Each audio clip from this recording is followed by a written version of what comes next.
Okay, I think we are here. I think we are here. I think we are here. Hello. All right. I think we are here. I am so excited to be here. Tonight. It is a quick Q&A to talk with you about the upcoming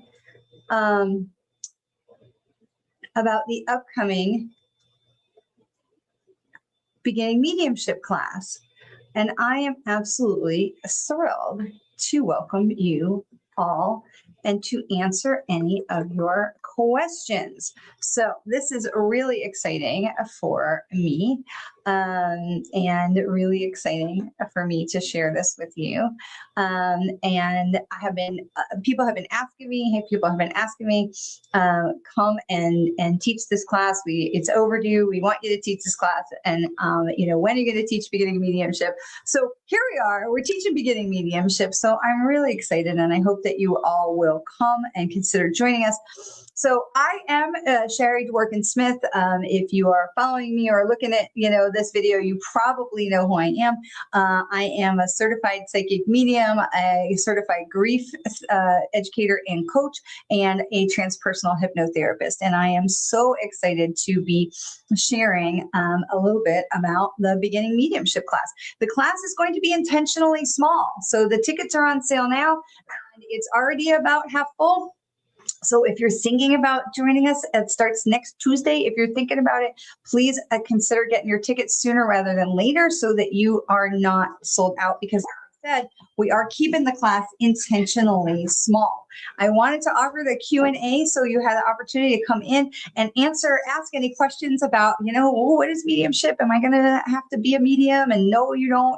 And so I really wanted to make sure that I am answering any questions and just putting it out there so that you all can feel safe, supported, and comfortable in this, because mediumship is for everyone. Mediumship is for everyone. And having a beginning mediumship class or taking a beginning mediumship class is not mean that you're going to necessarily become a medium, but it has so many different things that can help you in general life, intuition, in tuning into signs and signals and spirit, and just understanding yourself better. Okay, that's where we start. So let me start actually with what is the difference between mediumship and psychic work, right? Because I get that question all the time. Mediumship is about communicating with our loved ones who have passed to spirit. Okay, that doesn't mean we're going to just start talking with dead people all day. It's not going to be like, Whoopi Goldberg at The Ghost, where all the people came in and they're all trying to talk with her. Okay, beginning mediumship is understanding that we have the ability to connect with our own loved ones in spirit. We don't have to be talking to everybody else's loved ones, but we do have the opportunity to make those connections to our loved ones in spirit, to have a stronger connection with them. Just because they have passed from the physical world doesn't mean that they're gone, and to be able to have that connection. So mediumship is connecting with those who are in the spirit world and being able to have that connection and communication, to ask questions, to get answers, that kind of thing. Psychic work is about you. It's not about people who work here and are not now. Psychic work is about you. It's about what possibilities, your potentialities, what's going on in your life, in your world, what might be coming up for you. And the important part about psychic information is it's not there to tell you what to do. It's there to help you feel like you can make an informed choice because you have some information that maybe was not readily available. Okay, it's not about the lottery numbers or anything like that. It's not about who's going to win the World Cup, though I know we'd all like to know that. It really is about knowing what else is out in your energy, what might be coming up for you, so that you can make informed decisions. Now, can anybody learn mediumship? Yes, absolutely. Anybody can learn mediumship. That is an easy answer. Now, there asterisk there, the footnote there, is a difference between natural talent and consistent development. So let's say I started taking piano lessons. I can learn to take piano lessons. I could learn to play the piano. That doesn't mean I'm going to become a concert pianist or have this unbelievable natural talent. And it's the same with anything. If you look at my family is a soccer family. We've been watching the World Cup, and we watched Lionel Messi, who plays for the Miami football club, and he scored a hat trick, 3 goals. At 39 years old, he scored 3 goals last night in the World Cup. And I mean, that's insane. He has an absolute natural ability for soccer. Okay. Can anybody learn to play soccer? Absolutely. But there is a very big difference between that natural ability and that development. So we're going to have a beginning mediumship class. It's 6 weeks, okay, about 90 minutes a class, and it's live. It's a Zoom. It's with people talking, discussing. And not everybody who takes the class, or not everyone who takes any mediumship class, is guaranteed to become the next Tyler Henry or John Holland or whoever. Okay, it is about natural talent, and some people are always going to have more in some areas than others, but we all can learn to develop an ability to connect with our loved ones in spirit. Now, people say, well, it's a 6-week class. That's a great question. Lauren says, I'd love to do this, but it's just going to be in the air. So traveling, yay. It's a 6-week class. So it's going to be 6 Tuesdays in a row. It's all the same time. The classes will be recorded. So if you miss one, we can totally send you the recording. So we'd love to have you with us, Lauren. So if you can't make it to one particular class, please don't worry. It's 6 weeks. It's from 7 to 8:30, starting next Tuesday, the 23rd. And it's about 90 minutes to 2 hours of class, depending, because I don't want to cut short our discussion time. So if it's something that you were thinking about doing, but you can't attend all 6 classes, not even to worry. We're going to have the classes recorded, and we will send those out as to people for that as well. So one of the questions I get a lot is somebody like, let's say, Tyler Henry. Why are some people more naturally gifted than others? Well, the same as learning to play the piano, right? Some people may be more gifted than others. Some people have that natural ability. Some people may have had an incident or a near-death experience or something in their lives that said, hey, we open up these pathways because we had what's called an NDE, a near-death experience, or maybe a severe car crash, or, hopefully not too severe, but a serious car crash that just shook something open in you. So those kinds of things can open our senses up to the spirit world. The same as if we were to, so I don't know anyone who's ever had kids, women who've carried a baby.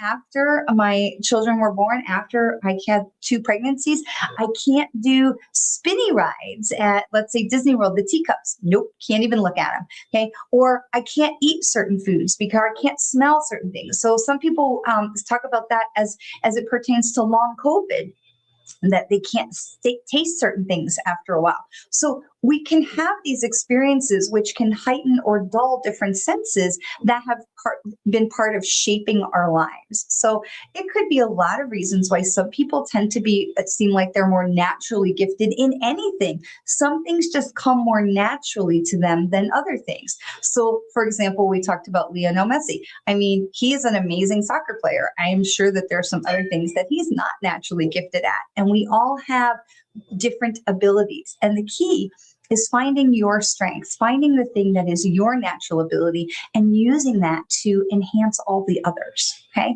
So people always ask, how does spirit communicate? Well, there's a lot of different ways. And some people will talk about, seeing birds, cardinals, red cardinals, right? Butterflies, dragonflies, right? We have a lot of signs or symbols, things that may come across our path from spirit. A loved one in spirit may send us a butterfly, may send us. I have one lady, one client that I work with, her grandmother had a real sense of humor and sends her gum on her shoe.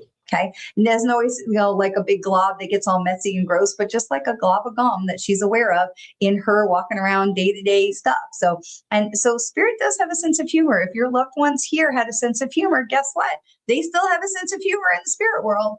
So they can also communicate with us through what we call the clairs. You may have heard of some of these: clairaudient, clear hearing, right? Clairvoyant, clear seeing; claircognizant, clear knowing, right? Or clairsentient, similar.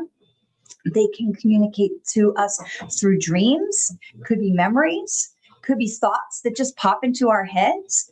There's a lot of different ways that spirit can communicate with us. Maybe you have been thinking about someone that you love in the spirit world, and somebody you're talking to here says that thing, and you're like, oh my God, I can't believe you just said that.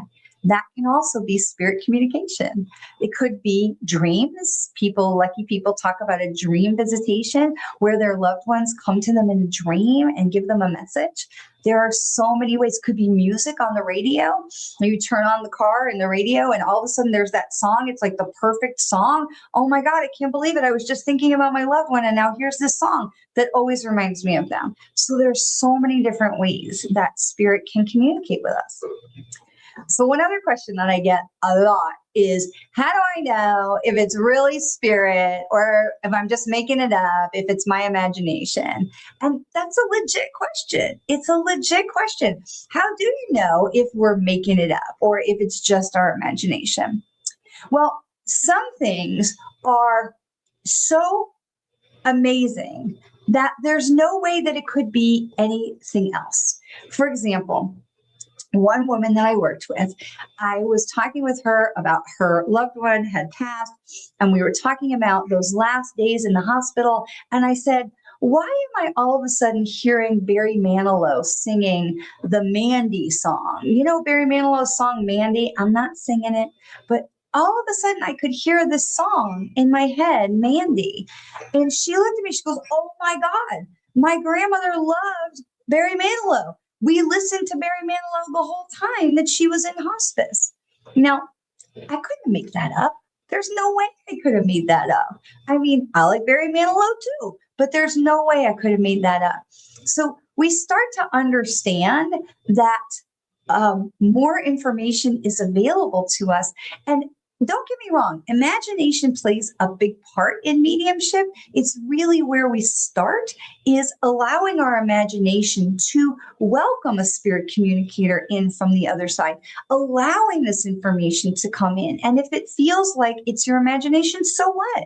Because that's one of the ways that spirit can actually get through our logic brain that always wants to have facts and proof and all of that, to get into the place that's more about creative thinking and allowing for those seemingly impossible things to pop into our mind, to get into in the subconscious mind and come into that the side of our brain that allows our connection to the magical and the mystical. So of course the imagination is part of it.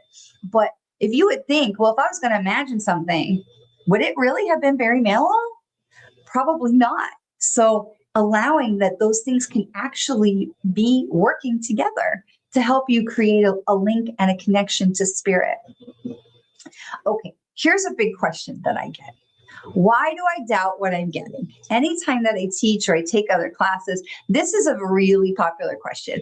Why do I continue to doubt what I'm getting? Now, I want to tell you, I have been a working medium forever. For years, I have been doing this work. And even for a really long time, even when I go to mediumship development workshops with some of the big famous people, Joe Scheel, James Van Praagh, John Holland, we mentioned already, Janet Noavic, I mean, some really, Mavis Patilla. And if you're in the mediumship world, these people will mean something. And if not, that's okay, don't worry. But I have been lucky enough to study with some really amazing people. And there are still times where I will say, really? Did that really just come through?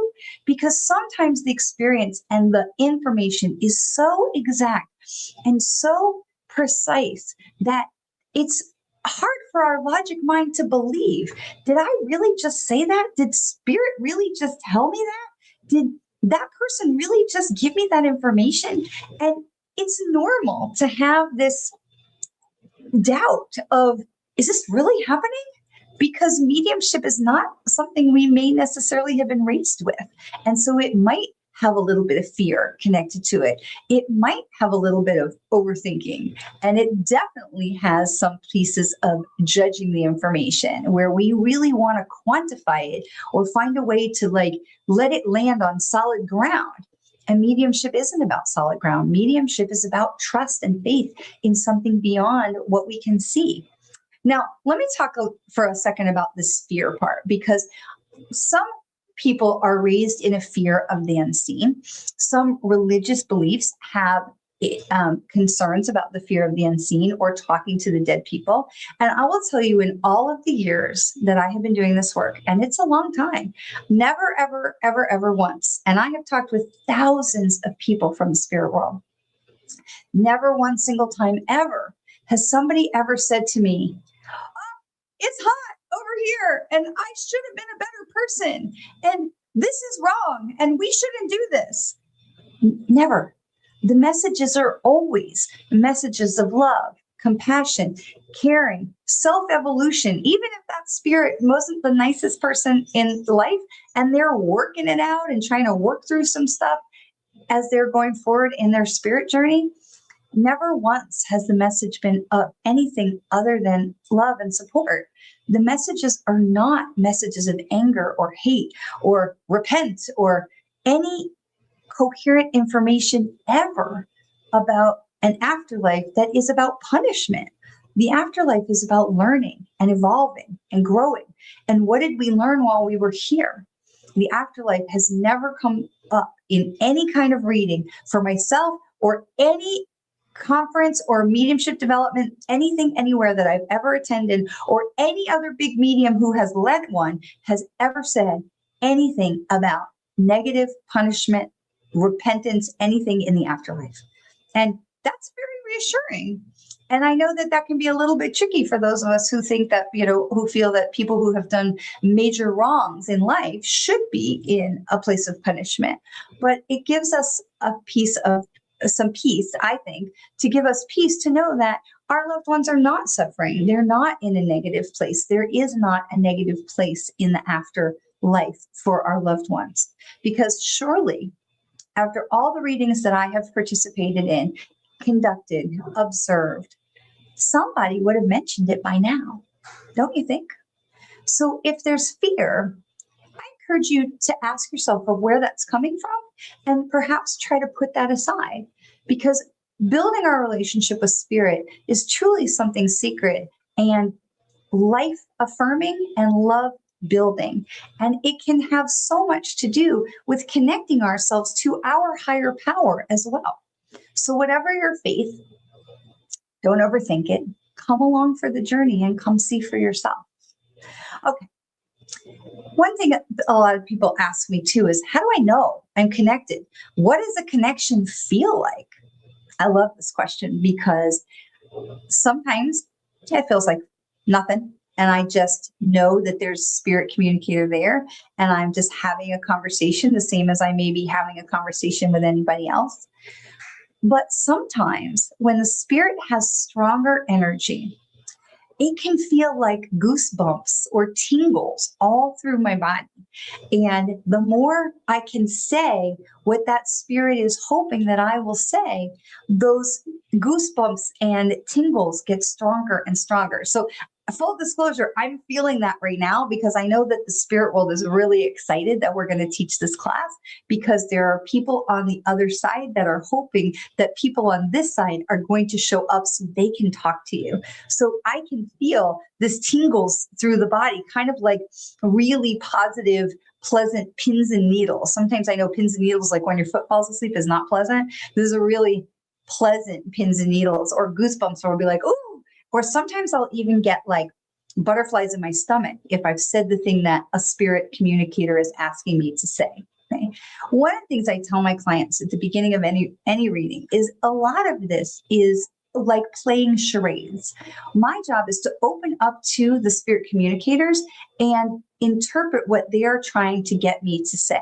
So while we never disrespect the work by saying, oh, we're playing with this, we talk about the play of charades because it really is about communication and building that communication with those in the spirit world. So when we say that we're playing charades, it's not about disrespect at all. It's about establishing a communication in a way that our human minds can understand it. All right.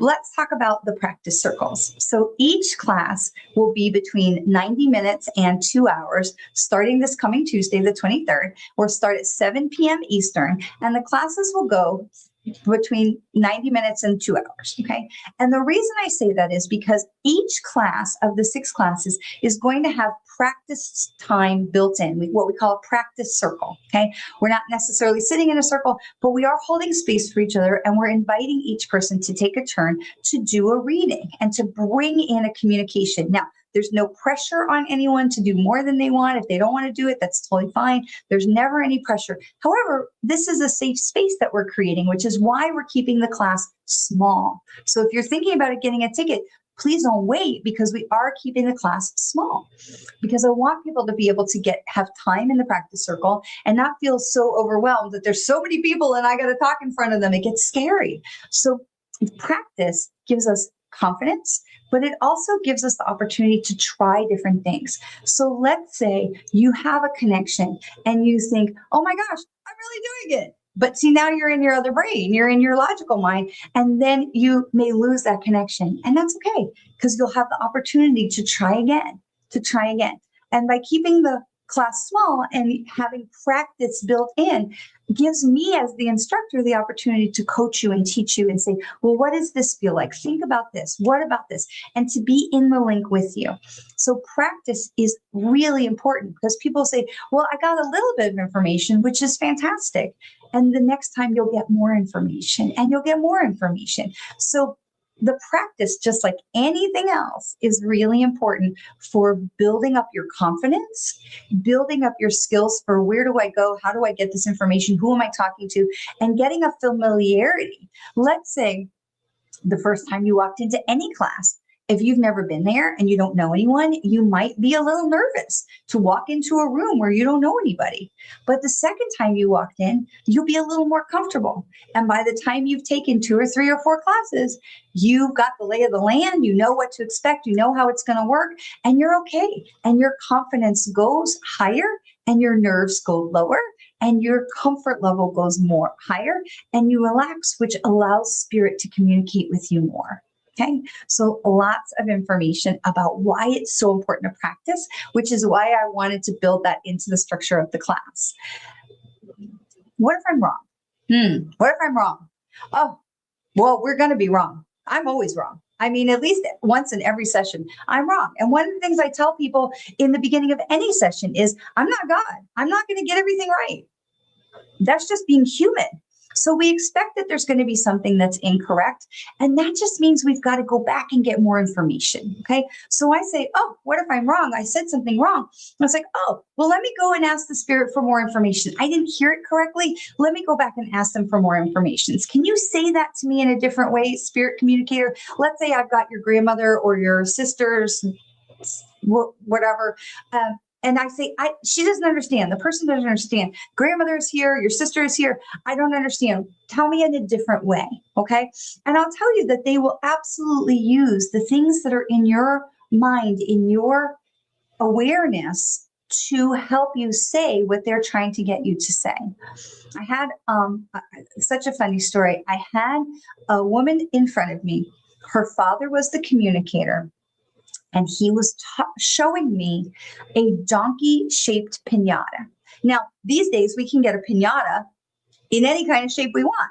But historically, when I was growing up, a piñata was always the shape of a burro, a donkey. And I'm talking to her. I'm like, it's a piñata. There's a birthday party. It's a donkey shape. And I was telling her all about the piñata and the party, but not the shape. And when I finally looked at her, I said, I don't know. I just know he's showing me a donkey shaped piñata. She went, oh, they had a pet donkey when she was a kid. Now, how would I know that? And I don't know how he would have told me that, other than he could have shown me, I guess, a donkey. But he showed me a donkey-shaped piñata because that's something that I would have understood, because I had seen those as a child. And when I said it was, finally I said, oh, a birthday, and it was kids, and there's a piñata. When I finally said it was a donkey-shaped piñata, she understood it. So spirit will use all the things that are in our own memory banks to help us communicate what they're trying to say to the person sitting in front of us. Now, here's one of the questions that I love. Can I connect with my own loved ones? Absolutely. And I love that because there's so many moments when I want to connect with my own loved ones. I want to reach out to my grandparents. I want to reach out to other people who are important to me in the spirit world. And it is a wonderful tool, if for nothing else, than to connect with your own loved ones in spirit and to recognize your own intuition and to learn to recognize your own signs and symbols when they show up in your life. Because there's something so incredibly comforting about knowing our loved ones who loved us so much while they were here are still here, loving us, supporting us, helping us, and trying like heck to communicate with us. And so we absolutely can communicate with our own loved ones. That would be one of the biggest reasons to try and take this class. So you do not need any previous experience at all. We're going to start from the beginning. We're going to be talking about the clairs. We're going to be talking about symbols, how we open ourselves up to spirit communication, how we understand what we perceive, how we share what we are receiving. And again, we will have a practice circle as part of every single class. This will also be discussion based, so it's not going to be all lecture. We want to make sure that we are opening it to answer the questions that come up as we start to communicate with spirit, as we start to go over this information. Really, it is so much about participation and discussion, and also because the people who will be your classmates will be great practice partners for you as well. And one thing I want you to not worry about is, what if I don't get anything? What if I close my eyes and I open myself to spirit and nothing happens? Then we try again another day. And that's why the class has 6 classes to it, and it's not a one and done, because nobody is going to expect that you are able to connect with someone in the spirit world just the first time out. Now, if you do, fantastic. And if you don't, that's okay. This is why we practice, right? So there is no questions that you can ask any questions you want. I know we scheduled this for 30 minutes, but if you're watching the replay and you have a question that comes up, put it in the comments. I will get it and I will absolutely put an answer back to you. So the class begins next Tuesday. It's 2:49. It's 6 weeks. It will be recorded. The recordings will be sent out to you, and we would love to have you with us. But the tickets already have sold, and we're keeping the class intentionally small. The link is in the comments, so please make sure that you are getting your ticket before we close so the classes stay small. And again, if you have any other questions, then you throw those into the comments, and I absolutely will be checking, and I will be answering them even if it's after right this minute, okay? Mediumship isn't about losing ourselves in the people who have passed. And it's not about living in our grief. It's not about becoming someone else. And taking a beginning mediumship class is not an indication that you are going to be obligated to hang out a shingle and start to become a medium. None of those things are true. Mediumship is about learning to recognize and trust the ways that spirit communicates with you, because spirit is already communicating with you all the time. When you get a great parking spot, spirit is helping you. When that light turns green, or you just know the answer of who's calling on the phone before you answer it, all of those things are part of connecting with spirit. We do this every day. This is another opportunity to expand on that, to expand our knowledge, to expand our skills, and expand the folks on the other side that we can communicate. So if you would like to continue exploring this connection, I would love to have you join us for the beginning mediumship class. You can find the link below. You can find it on my Facebook page, on my YouTube channel. It's in the comments. Please do come and join us. We would love to have you with us. And thank you for being with us today for this quick question and answer opportunity. And remember, if you can't attend all 6 classes, that is okay. The classes will be recorded. And I look forward to seeing you there. So thanks for tuning in. If you have some questions, let me know, put them in the comments, and I will make sure to get an answer right back to you. I look forward to seeing you next Tuesday.